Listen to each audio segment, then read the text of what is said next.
Assalamualaikum warahmatullahi wabarakatuh. Eh, Hari ini aku mau menceritakan awal mula aku bekerja ya. Jadi awal mula aku bekerja itu ceritanya setelah aku lulus S1, aku melanjutkan S2 dan sudah diterima di Universitas Airlangga ya. Alhamdulillahnya melalui berbagai macam tes, ada tes akademik, kemudian wawancara, kemudian yang paling berat itu menurut aku di akademik sih. Kalau wawancara ya oke-oke aja gitu, nggak ada masalah di dalam pribadi aku sendiri.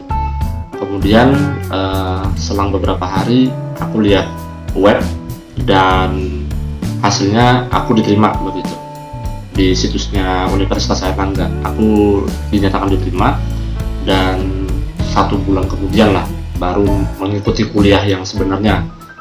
Jadi jurusan magister yang aku ambil itu adalah Magister Keselamatan Kesehatan Kerja, tapi bagian higien industrinya. Jadi yang waktu aku ambil waktu di UNER itu kebanyakan yang paling dipelajari itu adalah kebanyakan dominannya adalah kesehatan, bukan keselamatannya. Kalau keselamatan paling beberapa persen aja lah gitu. Kemudian 1 semester jalan, semester 2 jalan, semester 3, nah itu kan semester 3 ada residensi. Jadi residensi itu adalah sebutan untuk PKL, kayak kerja lapangan begitulah, kayak magang gitu di sebuah perusahaan. Nah aku dapatnya di PT Pelindo. Ya di situ aku di PT Pelindo di bidang K3 ya, keselamatan kesehatan kerja, karena aku mengambil dan menyampaikan maksud aku untuk magang ini adalah untuk meneliti tentang manajemen kebakaran di dalam gudang. Tepatnya aku ngambil topik itu di Terminal Kalimas.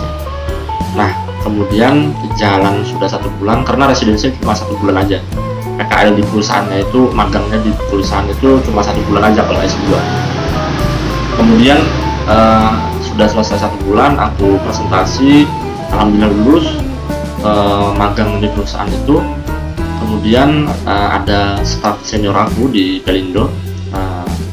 Beliau itu menyampaikan bahwa Pelindo, khususnya cabang Tanjung Perak, itu memerlukan tenaga K3 begitu, karena mereka tidak ada orang safety officer-nya. Jadi mereka mau merekrut 2 orang, dan beliau menawarkan ke aku, dan aku tanya aja. Dan aku pikir sebelumnya ini kesempatan nggak datang 2 kali nih, jadi aku langsung mengolah kurikulum vitae dan permohonan untuk bisa bekerja. Jadi melalui beberapa wawancara, melalui senior stafku itu, kemudian diwawancara oleh HRD-nya, kemudian aku dikontrak selama 3 bulan sampai Desember 2016 akhir. Jadi aku mulai masuknya itu 3 hari bulan September 3 hari menjelang bulan September berakhir, itu aku udah jadi pegawai kontraknya selama 3 bulan, jadi sampai Desember 2016. Kemudian tahun 2017 di Februari aku dipanggil lagi untuk dites menjadi pegawai di sana. Nah kemudian mulai awal mulanya itu sistemnya itu adalah kontrak dulu PKWT disebutannya, pegawai kerja waktu tertentu. Tahun pertama, terus nanti tahun kedua nanti diperpanjang, kemudian dilanjutkan setelah 2 tahun nanti dievaluasi, baru nanti jadi pegawai di perusahaan tersebut. Nah kemudian apa yang mau aku sampaikan di sini adalah aku mau menitik beratkan kepada apa yang aku dapatkan di pengalaman kerja aku yang pertama, karena ini perusahaan adalah perusahaan pertama kali aku bekerja di sini sampai sekarang. Jadi sudah hampir 5 tahun, menginjakkan 5 tahun. Jadi aku tujukan membuat konten ini sebagai dokumentasi aja begitu, bahwa aku pernah membicarakan tentang ini. Jadi teman-teman, untuk bekerja di K3 itu pertama kali kalian harus tanya dulu pada HRD kalian. Bisa dijelaskan nggak Pak, Bu, job desk saya itu apa aja. Jadi kita harus menyesuaikan dengan apa maksud perusahaan tersebut, apa tujuan perusahaan tersebut di bidang K3 ini. mereka pengen A, B, C, udah kita sanggupin. Tapi yang jelas kita tidak boleh melanggar apa tujuan dari perusahaan tersebut, karena itu sangat vital ya. Jadi harus ditanyakan dulu job desk kita apa aja, jadi kita itu tidak bingung sehari-hari itu mau ngapain.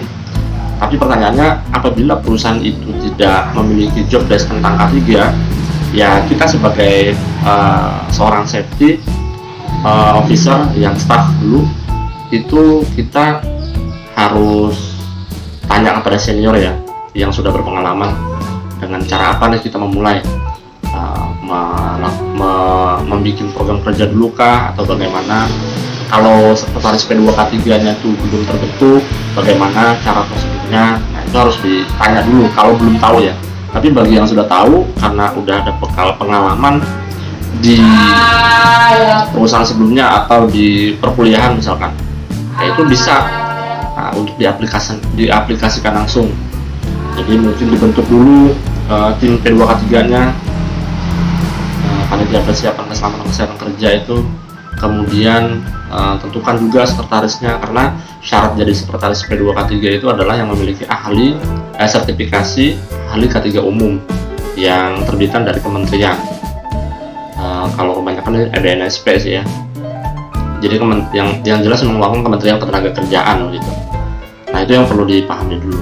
Kemudian kalau kalian ditunjuk betul-betul sebagai orang yang pertama kali, ya itu dulu yang harus dibuat. Kemudian olah program kerjanya, kemudian bangun sebuah tim antar divisi ya. Karena membangun komunikasi antar divisi itu sangat penting, karena program-program kerja K3 itu tidak dilakukan oleh orang K3 aja, karena melibatkan beberapa divisi. Karena sejatinya K3 itu adalah kewajiban yang dilakukan dan harus dilaksanakan oleh teman-teman kita di perusahaan, entah dia di divisi umum, di divisi pengadaan, kemudian divisi operasi, atau segala macam, semuanya sampai level direktur, sampai level cleaning service, mereka wajib melaksanakan program K3 tersebut. Nah, divisi K3 itu tugasnya ya mengawasi, memonitoring apakah program-program K3 di perusahaan itu yang sudah dituliskan dan sudah ditandatangani oleh top manajemen itu dilaksanakan atau enggak. Karena kalau tidak dilaksanakan, jatuhnya nanti kena audit dari sistem manajemen. Karena setiap perusahaan itu perusahaan yang bonafit itu pasti saja memiliki sistem manajemen terintegrasi. Ada yang ISO 14001, SMK 3, 9001, 28001 sistem manajemen energi, kemudian SPS Code dan segala macam, banyak lah. Jadi disebut sistem manajemen terintegrasi. Jadi teman-teman, untuk bekerja di K3 itu sangat memungkinkan, sangat luar biasa ya peluangnya. Bahkan ada yang backgroundnya hukum, backgroundnya perawat, ketika mereka mengambil pelatihan K3 umum, mereka mendapatkan sertifikat itu kan, dan mendapatkan lisensinya juga. Itu mereka bisa melakukan itu, bisa melamar di perusahaan-perusahaan. Dan teman-teman, di sini aku mengajak kalian kalau bisa sebagai safety officer. Kalau kalian pertama kalinya di perusahaan itu, maka kalian yang harus menjadi sekretaris P2 K3-nya. Karena sangat besar kemungkinannya kalian itu awet posisinya, dan jenjang karirnya juga luar biasa. Nah, itu yang perlu dicatat teman-teman. Kemudian yang aku alami ya ketika bekerja di perusahaan itu, ya banyak sekali ya, namanya karyawan itu pasti menuntut hak ya. Setelah program kerja K3-nya dilaksanakan segala macam, apa ini rewardnya? Gaji udah pasti ya kan, kemudian tunjangan transportasi, tunjangan kesehatan, tunjangan kesehatan, transportasi, kemudian tunjangan kinerja juga pasti diberikan oleh perusahaan yang bonafit tentunya. Tapi kalau kalian itu memang single fighter, ya kembalikan lagi ke niat kalian. Apakah memang betul kalian itu ingin bekerja di bidang K3 full atau bagaimana? Atau kalian setelah menikah bekerjanya pengen mau nambah duit? Kalau tidak cukup, ya bisa aja nanti melakukan resign begitu. Tapi yang jelas teman-teman, ketika melakukan kalian melakukan kalau aku di bidang manajemen K3 ya, manajemen K3, jadi kebanyakannya itu berurusan dengan dokumen, administrasi, kemudian monitoring.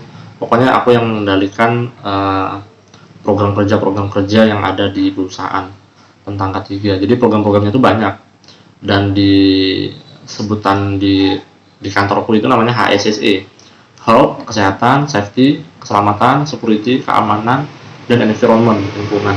Nah, di aku ini memang di bidang HSSE selama 5 tahun ya, dan selama 1 tahun itu di lapangan, 4 tahun itu di kantor pusat. Jadi aku kebanyakan memegang itu manajemen K3 lah, yang memonitor program-program supaya berjalan dengan baik. Kalau ada temuan-temuan audit internal maupun eksternal, itu betul-betul harus diselesaikan, jangan sampai dibiarkan begitu aja. Itu teman-teman, sesi untuk kali ini aku cukupkan dulu. Nanti kalau aku ada ide, nanti aku bisa tambahkan di berbagai macam sesi tentang K3 selanjutnya. Terima kasih. Assalamualaikum.